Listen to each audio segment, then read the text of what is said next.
We got an emergency commentary, guys. I was ready to upload a video on free agency and call it a day, and then D'Angelo Russell got traded to the freaking Nets, so now we got something to talk about. This one came out of nowhere, because I don't think there was any rumors about it, and then the Woj bomb just drops, and now you're like, wait, what the hell just happened? So let's think about this. The move is D'Angelo Russell and Timofey Mozgov to the Nets for Brook Lopez, who's on a one-year deal, that's important, and the 27th overall pick in the draft, which now gives the Lakers the 27th pick, as well as the 28th pick, on top of their number 2 pick, so they got some noise in this draft. For the Lakers, I think what this move was them saying, we're not that high on D'Angelo Russell, we don't think he and Lonzo Ball, which it seems like that's who they're going to draft, can really work together, and we would rather help out our future situation rather than try to force something that isn't really going to work. Because with this move, you're turning Timofey Mozgov's horrible contract, which is like $15+ million a season for the next like 4 years or something crazy, into Brook Lopez, who's gone after this year. This is going to free up a significant amount of cap space for these guys, which is going to allow them to make some moves after this season. I mean, we've all seen the Paul George rumors, but these guys are going to be aggressive in free agency is what it looks like to me. And you also got yourself a first-round pick for a guy in D'Angelo Russell who, I mean, there's a lot of rumors about how they were not very high on him, questions about his maturity, as well as his on-the-floor game, which we can talk about. I guess they just felt that Lonzo Ball and him wouldn't work. And if you don't think Russell's going to work, then getting a first-round pick for him, regardless of where it actually was, is a good move for you.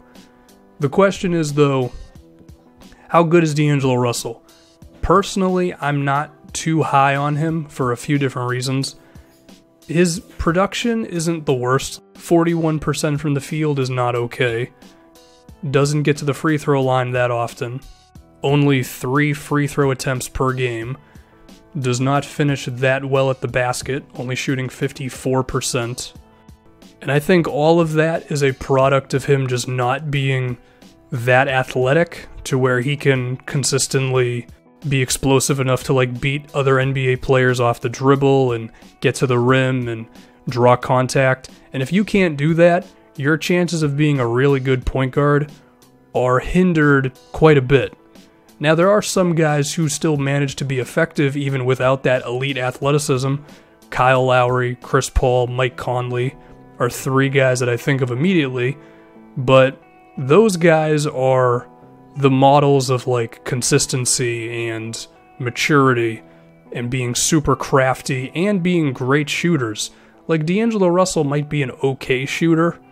Like sure, he's shot like league average 2 straight years from 3, which is good, but you still have another level to get to if you want to get to those guys. And then you look at his playmaking, I mean, he's okay. Like he didn't hit 5 assists this season playing about 29 minutes a game. Like that can improve, sure, but to me, he just hasn't shown the signs of being really good at any one area and being very weak on like one side of the floor, which is defense. So to me, I'm pretty okay with this trade. Like you got a 27th overall pick for a guy who to me wasn't going to work out long term. You freed up a whole bunch of cap space. You're going to draft Lonzo Ball, and if he's good, then you're rolling. Then you go into free agency next season, and you got a whole bunch of cap space. So I'm pretty okay with this move for the Lakers. Now, I've heard some people saying you could have gotten more for D'Angelo Russell. Yeah, maybe.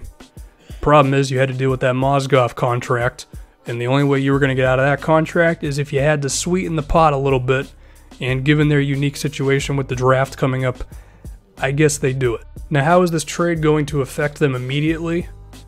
For what it's worth, I think Brook Lopez could actually be pretty okay for them offensively, and he could help out Lonzo Ball a lot. It's going to be really funny if they end up not drafting Lonzo Ball, because Lopez, like, he can shoot threes, or at least shoot mid-range. He can post up on some guys. He can be kind of effective in the pick and roll. His defense is terrible, but for one season, he's just going to kind of be there. Honestly, I would say forget about the fact that it's Brook Lopez. He's not going to be on the team after this season. This is strictly a money move. You're going to free up a lot of cap space, and then after this season, you're going to have a lot of money to do stuff with. So yeah, I mean, I could see someone being against this move if you were just a big fan of D'Angelo Russell, and I'll give him this much. He seems to have a decent feel for the game in terms of, like, being a strong ball handler, showing a decent foundation of a three-point shooter, even if he hasn't, like, exploded there yet. And he seems to have some craftiness to his game. And he's, 21 years old? So I can see the appeal, but I just still don't think he's that great. And if Lonzo Ball is everything that people are saying he's going to be, then yeah, I could see why you'd want him over Russell. So anyway, I like this move for the Lakers. I think it helps you out long term, and I mean, ultimately, like I said, it depends on how you feel about D'Angelo Russell. I'm not a big fan of him, so I like the move. If you are a big fan of him, I could see why you'd be kind of bummed out. But I'm sure you're not going to be bummed out by all the cap space this team is going to have after this season. And also, just a little tiny tidbit, because I've been seeing some people saying, oh, now his career's over because he's going to the Nets. Kenny Atkinson's a pretty damn good head coach. Sure, their talent might be minimal, but if you actually look at the stuff that they were running last season, they had shooters on the floor, they were running pick and rolls, they just didn't have the talent. Also, when Jeremy Lin was healthy, they were actually a respectable basketball team. So I like this environment for Russell to be able to grow. I think he'll play more. I think he'll have the ball in his hands more often. So I think it could be good for him. Anyway, I'm done.